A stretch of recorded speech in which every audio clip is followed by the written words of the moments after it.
നമസ്കാരം. മലയാളി വാർത്ത ഇൻസൈഡിലേക്ക് സ്വാഗതം. എൻഫോഴ്സ്മെന്റ് ഡയറക്ടറേറ്റ് ഉദ്യോഗസ്ഥർക്കെതിരായ പ്രതിഷേധത്തിനിടെ തല്ലിത്തകർത്ത കാറ് പുറത്തിറക്കാൻ ഇ.ഡി. ഇറങ്ങുകയാണ്. ഡ്രൈവർക്ക് നൽകിയ സഹായം ഉൾപ്പെടെയുള്ള തുക പിണറായി വിജയൻ ഉൾപ്പെടെയുള്ള CPM നേതാക്കളിൽ നിന്നും ഈടാക്കാൻ നിയമപരമായ നടപടികൾ ഇ.ഡി. ആരംഭിച്ചു കഴിഞ്ഞു. കാർ നന്നാക്കിയത് സുഹൃത്തിന്റെ കയ്യിൽ നിന്നും കടം വാങ്ങിയ പണം കൊണ്ടാണെന്ന് ഡ്രൈവർ ആർ ശ്യാംരാജ് പറഞ്ഞു. ഇ.ഡി. 1.75 ലക്ഷം രൂപയാണ് ആകെ നൽകിയത്. എന്നാൽ കാർ നന്നാക്കാനായി 1.93 ലക്ഷം രൂപയായി. ഇ.ഡി. നൽകിയ പണം കടം നൽകിയ സുഹൃത്തിന് തിരികെ നൽകിയതായും ശ്യാംരാജ് പറഞ്ഞു. എന്നാൽ ഇ.ഡിക്ക് ഒരു കാർ ഡ്രൈവർക്ക് നഷ്ടപരിഹാരം നൽകാൻ വ്യവസ്ഥയില്ല. CPM സഹായം വാഗ്ദാനം ചെയ്തിരുന്നു. ഇനി ആ പണം നൽകുമോ എന്ന് അറിയില്ല. ആ പണം കിട്ടിയാൽ സഹായകമാകും. 2 മാസത്തെ വായ്പ അടവ് അടക്കം മുടങ്ങിയിരുന്നു എന്നും ശ്യാം പറഞ്ഞു. ഇനി ഇ.ഡി. വിളിച്ചാൽ പോകുമോ എന്ന ചോദ്യത്തിന് അയ്യോ ഇല്ല എന്നായിരുന്നു ശ്യാംരാജിന്റെ മറുപടി. സർക്കാർ ഓട്ടത്തിന് വിളിച്ചാലും പോകില്ല. അത്രമാത്രം ഈ ഓട്ടത്തിൽ അനുഭവിച്ചു.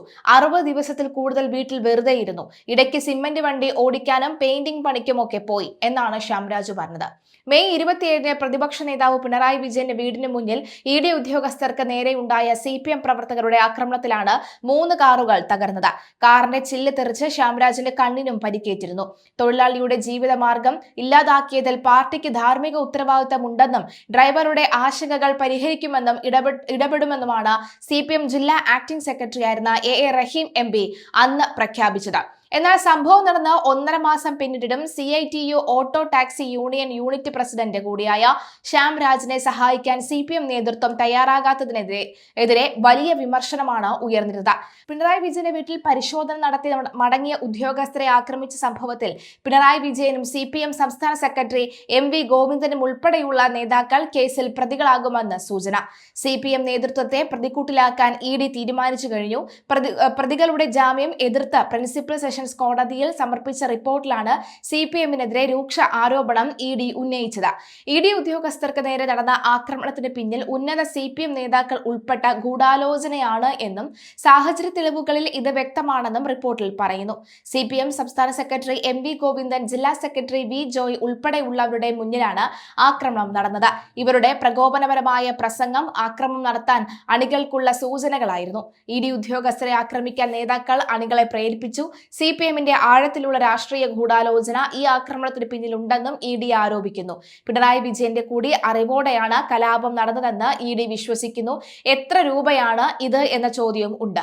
വെറുമൊരു പ്രാദേശിക ക്രമസമാധാന പ്രശ്നമല്ല അവിടെ ഉണ്ടായത്. ബോധപൂർവം നിയമവാഴ്ചയ്ക്ക് നേരെയുള്ള വെല്ലുവിളിയായിരുന്നു അത്. CPM പാർട്ടിയോ നേതൃത്വമോ ഈ കേസിന്റെ അന്വേഷണ പരിധിയിൽ നിലവിലില്ല. അതിലേക്ക് കൊണ്ടുവരിക എന്നതാണ് ഇ.ഡിയുടെ ലക്ഷ്യം. പിണറായി വിജയൻ വീടിന് പുറത്ത് മാധ്യമങ്ങളെ കാണുമ്പോഴാണ് പുറത്ത് ഇ.ഡി. ഉദ്യോഗസ്ഥർ ആക്രമണത്തിന് ഇരയാകുന്നത്. ഇക്കാര്യം അപ്പോൾ തന്നെ പിണറായി അറിഞ്ഞതായി ഇ.ഡി. മേധാവികൾ വിശ്വസിക്കുന്നു. എന്നിട്ടും തിരുത്താൻ തയ്യാറായില്ല. അതിലാണ് ഇ.ഡിക്ക് പ്രകോപനം ഉണ്ടായത്. പ്രതി T വീണ താമസിക്കുന്ന വീട്ടിലാണ് ഇ.ഡി. ഉദ്യോഗസ്ഥർ റെയ്ഡ് നടത്തിയത്. പിണറായി വിജയനെ ചോദ്യം ചെയ്തിട്ടില്ല. എന്നിട്ടും ഉദ്യോഗസ്ഥരെ ആക്രമിച്ചു, പിണറായിയെ ചോദ്യം ചെയ്തു എന്ന മട്ടിൽ വ്യാജ പ്രചരണവും ഉണ്ടായി. ഇക്കാര്യം പിണറായി നിഷേധിച്ചതുമില്ല. ആക്രമണത്തിന് ആസൂത്രണ ശ്രമം നടന്നെന്ന ദൃശ്യങ്ങളിൽ വ്യക്തമാണ്. റോഡിന്റെ പല ഭാഗങ്ങളിലായി ആയുധങ്ങളുമായാണ് പ്രവർത്തകർ നിന്നത്. പോലീസ് ഇടപെടൽ ഉണ്ടായില്ലെങ്കിൽ ഇ.ഡി. ഉദ്യോഗസ്ഥർ വധിക്കപ്പെടുമായിരുന്നു. ഇ.ഡി. ഉദ്യോഗസ്ഥർക്ക് സിവിൽ കോടതിയുടെ അധികാരമുണ്ട്. ആ അധികാരം ഉപയോഗിച്ചാണ് വീണയുടെ വീട്ടിലെ പരിശോധനയെയും ഇ.ഡി. റിപ്പോർട്ടിൽ വ്യക്തമാക്കിയത്. ഇ.ഡി. ഉദ്യോഗസ്ഥരെ ആക്രമിച്ച് കൊലപ്പെടുത്തുകയായിരുന്നു പ്രതികളുടെ ഉദ്ദേശമെന്നും അതിനാൽ ഉദ്യോഗസ്ഥർ സഞ്ചരിച്ച വാഹനത്തിന് നേരെ അവർ ആയിരുന്നുവെന്നും തങ്ങളുടെ പ്രവൃത്തി ഉദ്യോഗസ്ഥരുടെ മരണത്തിന് ഇടയാക്കുമെന്ന പ്രതികൾക്ക് ഉത്തമ ബോധ്യം ഉണ്ടായിരുന്നെന്നും കോടതിയുടെ നിരീക്ഷണവും ഉണ്ട്. ഉദ്യോഗസ്ഥർ സഞ്ചരിച്ച വാഹനങ്ങൾ തകർത്ത് പ്രതികൾ പൊതുമുതൽ നശിപ്പിച്ചതായും കോടതി കണ്ടെത്തി. അതായത് ഇ.ഡി. നൽകിയ റിപ്പോർട്ടിനോട് കോടതി യോജിച്ചെന്ന് ചുരുക്കം. അന്വേഷണത്തിന്റെ പ്രാരംഭഘട്ടത്തിൽ പ്രതികൾക്ക് ജാമ്യം നൽകുന്നത് അവർ ചെയ്ത കുറ്റം ലഘൂകരിക്കുന്നത് പോലെ ആകുമെന്ന വിലയിരുത്തലും കോടതി നടത്തി. പ്രതിപക്ഷ നേതാവ് പിണറായി വിജയന്റെ വീട്ടിൽ പരിശോധനയ്ക്കെത്തിയ ഇ.ഡി. ഉദ്യോഗസ്ഥരെ ആക്രമിച്ച കേസിലെ 3 പ്രതികളുടെ ജാമ്യാപേക്ഷയാണ് തള്ളിയത്. ജുഡീഷ്യൽ ഫസ്റ്റ് ക്ലാസ് മജിസ്ട്രേറ്റ് കോടതി ടാനിയ മറിയം ജോസാണ് ഈ നിരീക്ഷണം നടത്തിയത്. വട്ടിയൂർക്കാവ് മാർക്കറ്റ് ലൈൻ അനിൽ നിവാസിൽ അനിൽകുമാർ, മണക്കാട് ആറ്റുകാൽ പാടശ്ശേരി രാമചന്ദ്രൻ നിലയത്തിൽ SL വിജയ്, മണക്കാട് കിള്ളിത്തറ പുത്തൻ വീട്ടിൽ നിഷാദ് എന്നീ പ്രതികളുടെ ജാമ്യ ഹർജിയാണ് കോടതി തള്ളിയത്. അസിസ്റ്റന്റ് പബ്ലിക് പ്രോസിക്യൂട്ടർ കല്ലമ്പള്ളി മധുവിന്റെ വാദം അംഗീകരിച്ചാണ് കോടതി നടപടി. അതിനിടെ ED ഉദ്യോഗസ്ഥരെ ആക്രമിച്ച കേസിൽ റിമാൻഡിൽ കഴിയുന്ന CPM Palayam local committee secretary IP Vinu ഉൾപ്പെട്ട 8 പ്രതികൾ കൂടി ജില്ലാ കോടതിയിൽ ജാമ്യ ഹർജി ഫയൽ ചെയ്തു. ഹർജികൾ ജൂലൈ 3-ന് കോടതി പരിഗണിക്കും. എന്നാൽ ഹൈക്കോടതിയിൽ നടന്നത് മറ്റ് ചില സംഭവവികാസങ്ങൾ ആണ്.